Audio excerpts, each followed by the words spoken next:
چل گئی ذہن سے, میں نے کہا وہ بتاتا ہوں میں. اولئک یجزون الغرفۃ بما صبروا ویلقون فیہا تحیۃ وسلاما. ابھی میں نے کہا تھا نا ایک بات کر کے بیان ختم کرتا ہوں. دیکھو یار ایسے منٹوں میں بات دماغ سے نہیں. ایک کام, ہاں یاد آ گیا, پچھلے سال نا میں ڈیفینس میں گیا کسی کے گھر, کوئی بیان تھا یا کوئی میرے دوست تھے, دعوت تھی.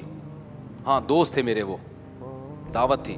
مجھے کتے سے یاد آیا, اصل میں ان کے گھر بہت بڑا کتا تھا, میں نے سمجھایا بھی کتے مت پالو. میں جب ان کے گھر گیا تو ان کے والد صاحب نے اپنے گھر کا مجھے وزٹ کرا کے کمرہ دکھایا.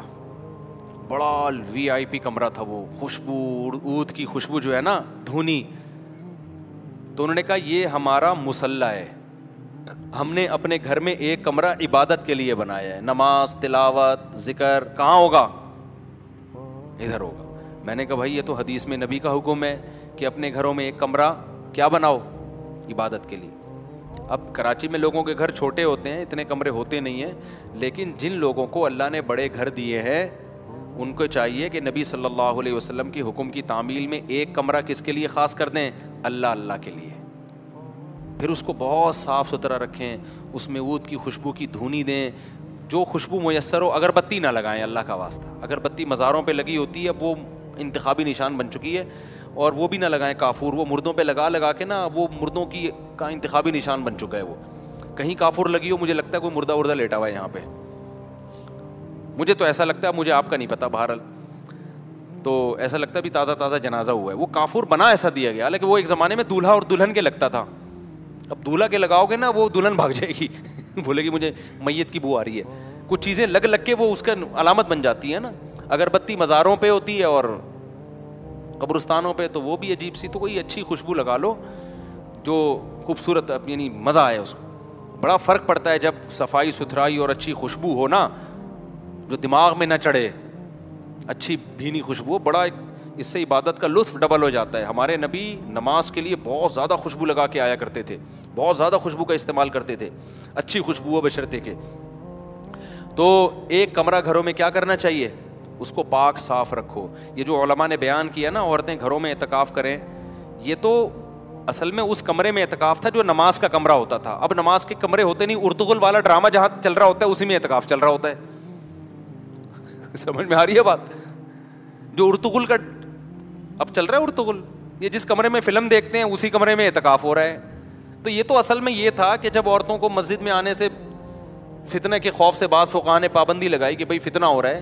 میں تو اب اس زمانے میں قائل ہوں خواتین کے, مسجد میں اعتکاف کا قائل تو نہیں ہوں میں, لیکن نمازوں کے لیے میں قائل ہوں, کیونکہ اس میں بڑے فتنے آج کل مسجدوں میں اعتکاف میں خواتین کے, وہ مشاہدے پر مبنی ہے. تو شریعت کے ایک حکم کی وجہ سے دوسرا حکم اگر ضائع ہو رہا ہو نا, تو یہ مستحب حکم ہے, اور فتنے سے بچنا کیا ہے, واجب ہے.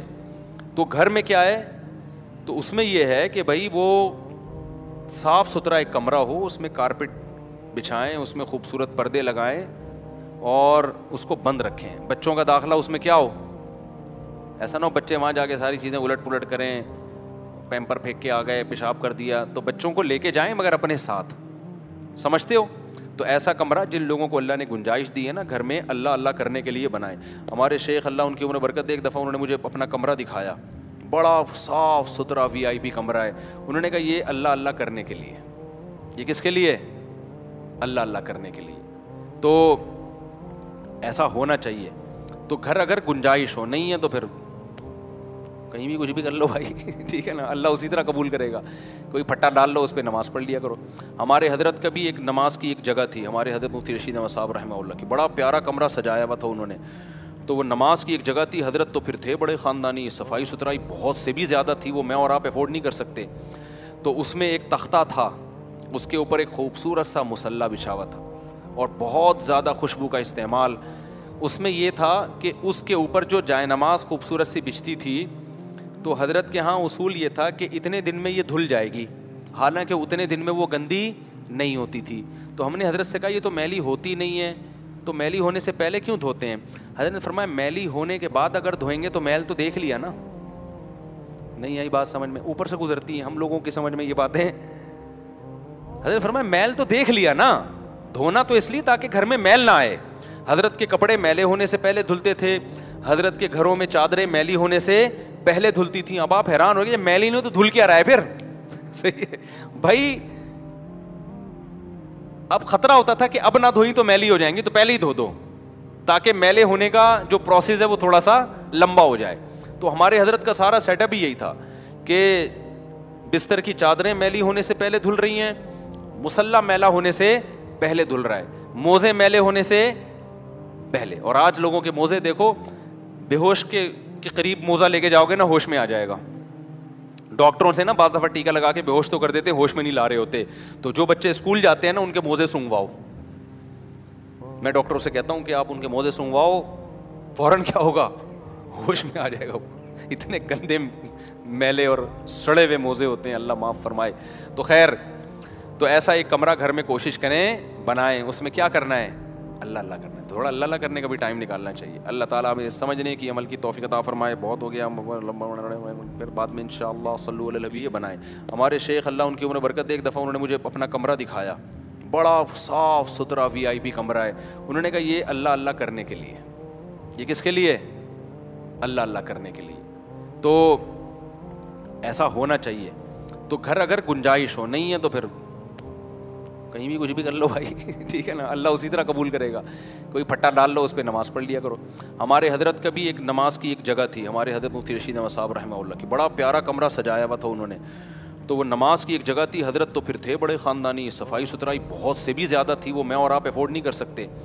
تو اس میں ایک تختہ تھا, اس کے اوپر ایک خوبصورت سا مصلی بچھا ہوا تھا, اور بہت زیادہ خوشبو کا استعمال.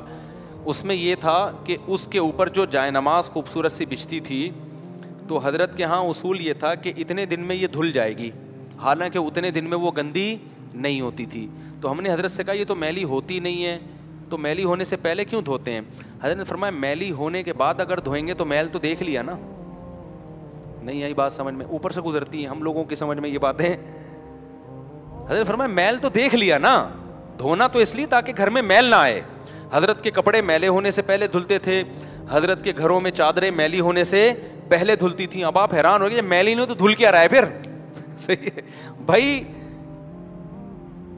اب خطرہ ہوتا تھا کہ اب نہ دھوئی تو میلی ہو جائیں گی, تو پہلے ہی دھو دو تاکہ میلے ہونے کا جو پروسیس ہے وہ تھوڑا سا لمبا ہو جائے. تو ہمارے حضرت کا سارا سیٹ اپ ہی یہی تھا کہ بستر کی چادریں میلی ہونے سے پہلے دھل رہی ہیں, مصلی میلا ہونے سے پہلے دھل رہا ہے, موزے میلے ہونے سے پہلے. اور آج لوگوں کے موزے دیکھو, بے ہوش کے قریب موزہ لے کے جاؤ گے نا ہوش میں آ جائے گا. ڈاکٹروں سے نا بعض دفعہ ٹیکا لگا کے بے ہوش تو کر دیتے, ہوش میں نہیں لا رہے ہوتے.